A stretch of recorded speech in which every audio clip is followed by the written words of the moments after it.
Perkenalkan, saya Riri Rahmawati, mahasiswi gizi dari Uniwali Songo Semarang. Dengan Mbak siapa ini? Saya Alvina Fadliatul Ula. Mbak Alvina.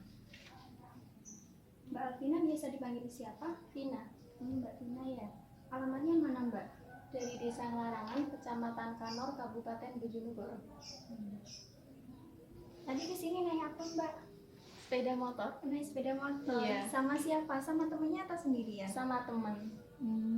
Temennya disuruh nunggu di luar ya? Iya. Iya, Mbak. Boleh tahu tanggal lahirnya? Tanggal lahir Bojonegoro 27 Maret 1998. Jadi sekarang usianya 22 tahun. pekerjaannya Mbak? Sebagai mahasiswa Mahasiswa. Semester berapa Mbak? semester akhir. Semester 8 ya? Iya. Udah mau lulus ini berarti? Iya. Bentar lagi sudah mau wisuda. Udah mau sudah. Ada yang bisa saya bantu Mbak? Maksud kedatangan saya ke sini mau konsultasi kepada Mbak Emma. Konsul masalah apa ya?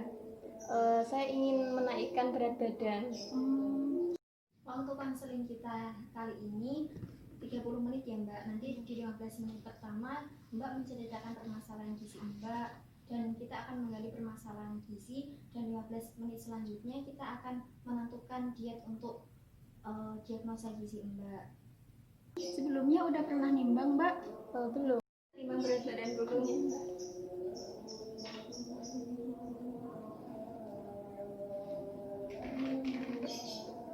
Pandangannya lurus ya Mbak? Sudah Mbak?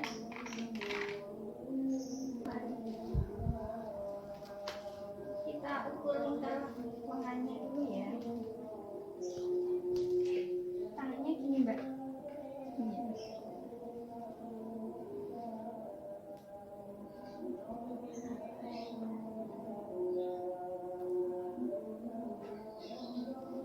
Sudah, terima kasih.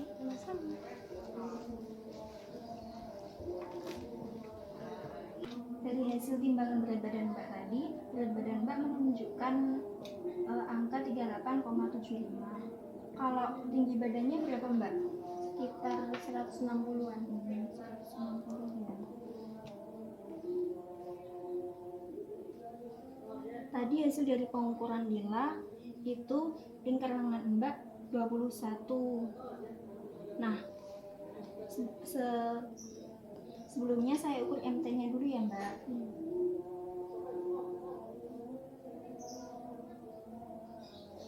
IMT itu merupakan indeks massa tubuh atau perbandingan antara berat badan dengan tinggi badan.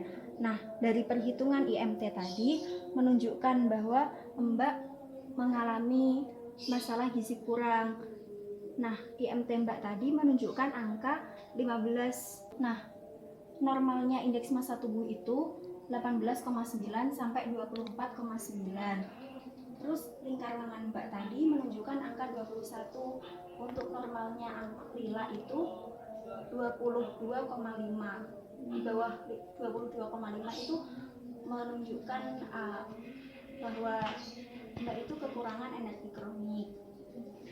Nanti kekurangan energi kronik itu akan menimbulkan dampak-dampak seperti melahirkan bayi dengan berat badan kurang. Biasanya itu wanita dengan lingkar lengan yang kurang itu akan berat badan bayinya itu rendah di bawah 2,5 kg. Sebelumnya boleh tahu apa asupan makannya per hari Mbak, kebiasaan makannya? Pagi Ya, makan nasi berapa Mbak?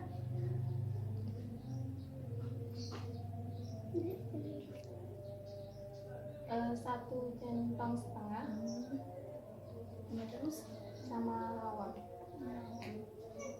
sama apa lagi Mbak? sama ayam. Ayamnya berapa ya Mbak? Seberapa potong? Oh, 1 potong. Satu potong sedang ya.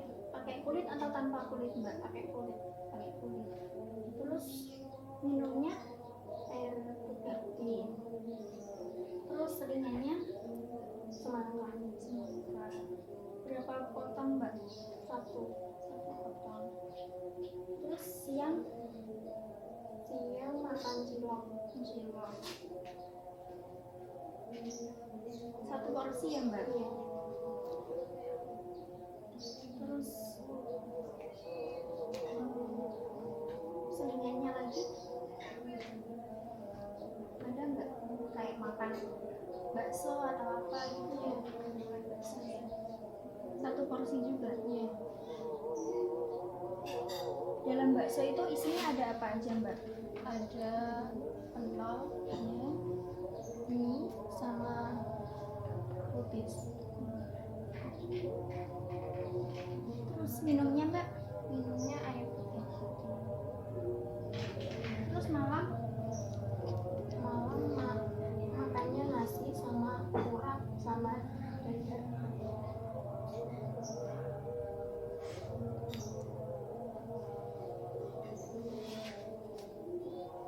nasinya berapa jantong mbak? Ya, sekitar 1,5 jam. Telur dadamnya berapa potong? Sekitar 2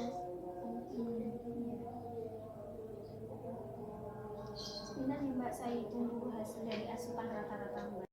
Kebutuhan gizi mbak sebelum konsultasi ke sini itu energinya 1755 kalori, terus proteinnya 65,8, lemaknya 48,75, karbonnya 163,25 gram.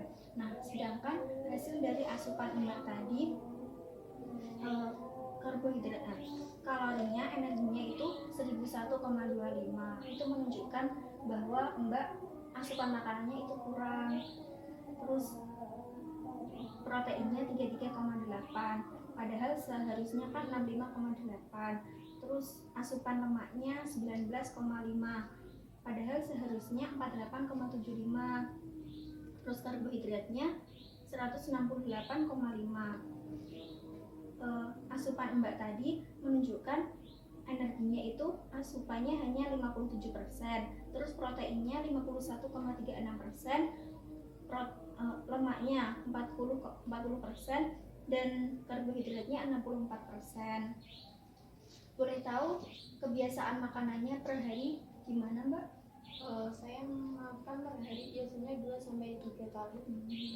Porsinya Seperti tadi 1,5 jantong. Berarti porsi sedang ya mbak.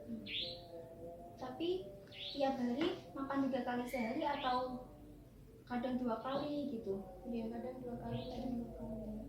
Selingannya pasti makan selingan atau kadang-kadang saja? Pasti makan selingan. Pasti makan selingan ya. Terus aktivitas fisiknya mbak? Seperti Ya kayak tiap hari olahraganya? jarang olahraga. Terus aktivitas sehari-harinya gimana?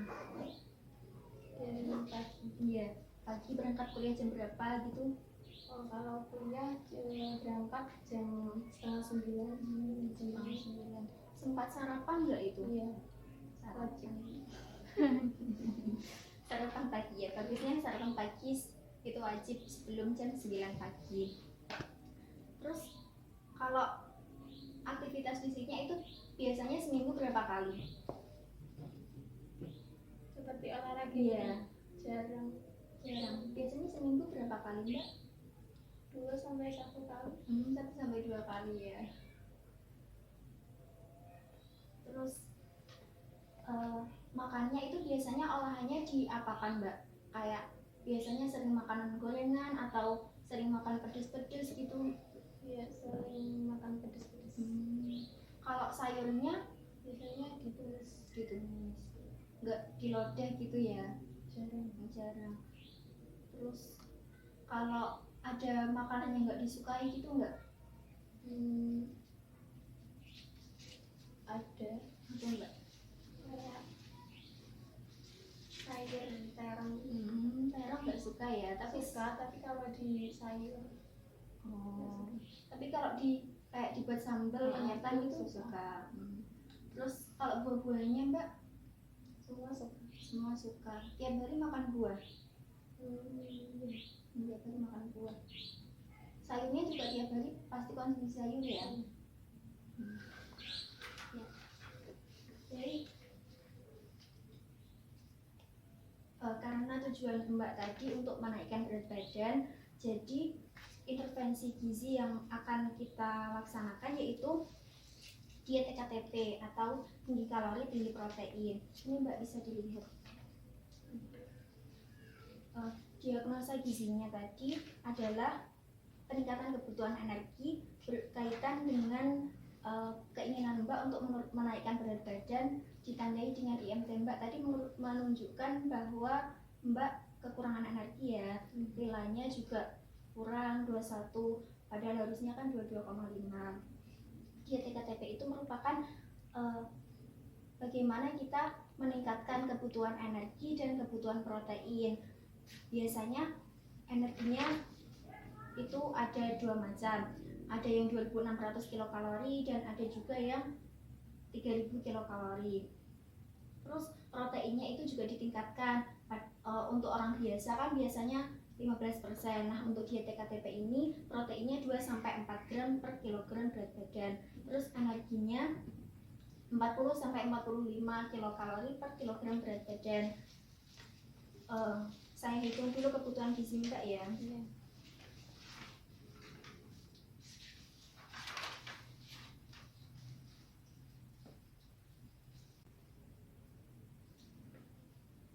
Nah, untuk kebutuhan gizinya, energinya itu 2160 kilokalori Mbak. Proteinnya 108 gram, lemaknya 60 gram, dan karbohidratnya 297 gram. Untuk bahan makanan yang dianjurkan seperti tertera di sini. Untuk karbohidratnya semua dibolehkan ya.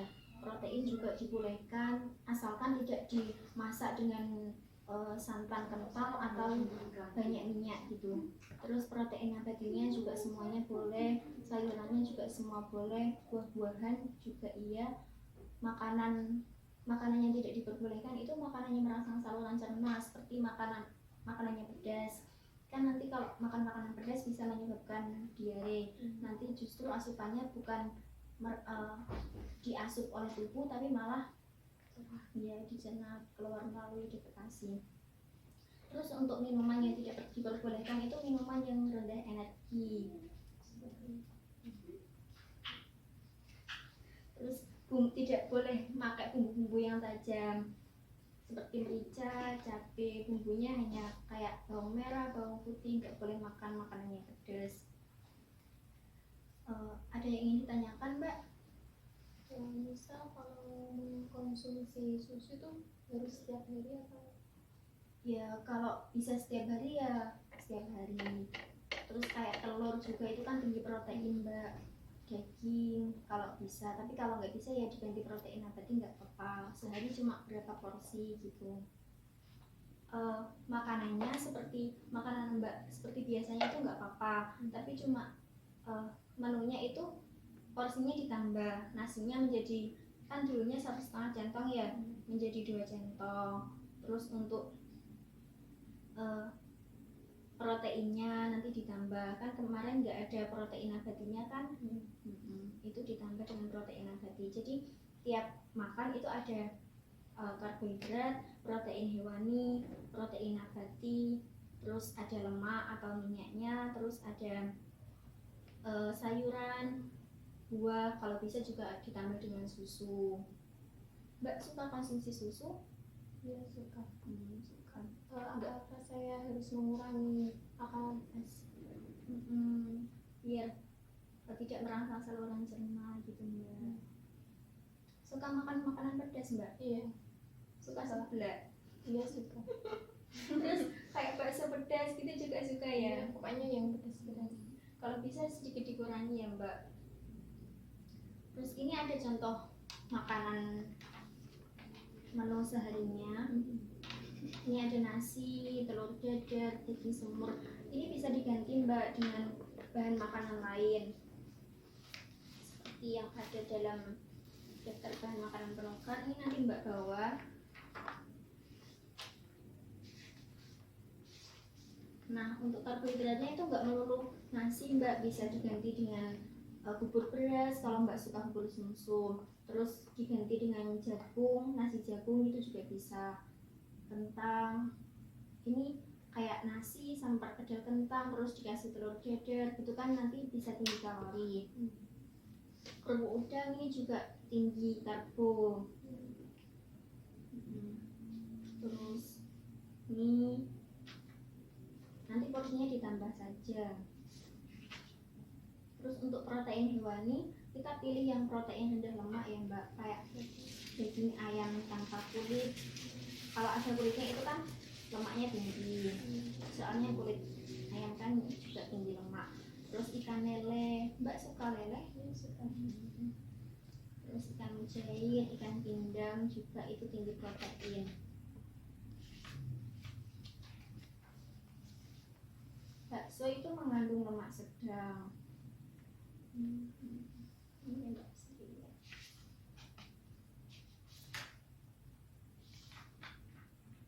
Terus protein nabati itu seperti kacang hijau, tempe, tahu, itu.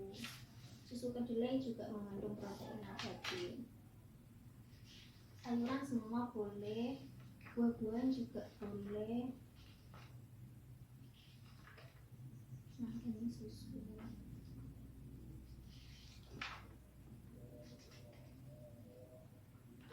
Terus selingannya bisa pakai jus buah.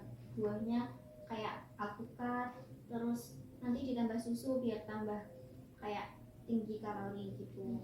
Terus salad buah itu juga bagus Mbak. Ini bisa dibawa ya Mbak. Untuk menaikkan berat badan sampai berat badan yang Mbak inginkan, apakah Mbak siap untuk menjalankan diet PKTP? Ya, saya siap. Bagus. Berarti besok kembali lagi ke sini, berat badan idealnya insya Allah sudah tercapai ya. Kalau ada yang ingin ditanyakan lagi Mbak? Sudah jelas. Sudah jelas ya. Baik, kalau sudah jelas dan tidak ada yang ingin ditanyakan lagi, kita akhiri konseling kita kali ini. Semoga bermanfaat ya Mbak, dan semoga Mbak segera bisa mendapatkan berat badan yang diidamkan. Itu leaflet dan daftar bahan makan penukarnya bisa dibawa Mbak. Ini sama ada tulisan. Terima kasih Mbak ya. Assalamualaikum. Waalaikumsalam.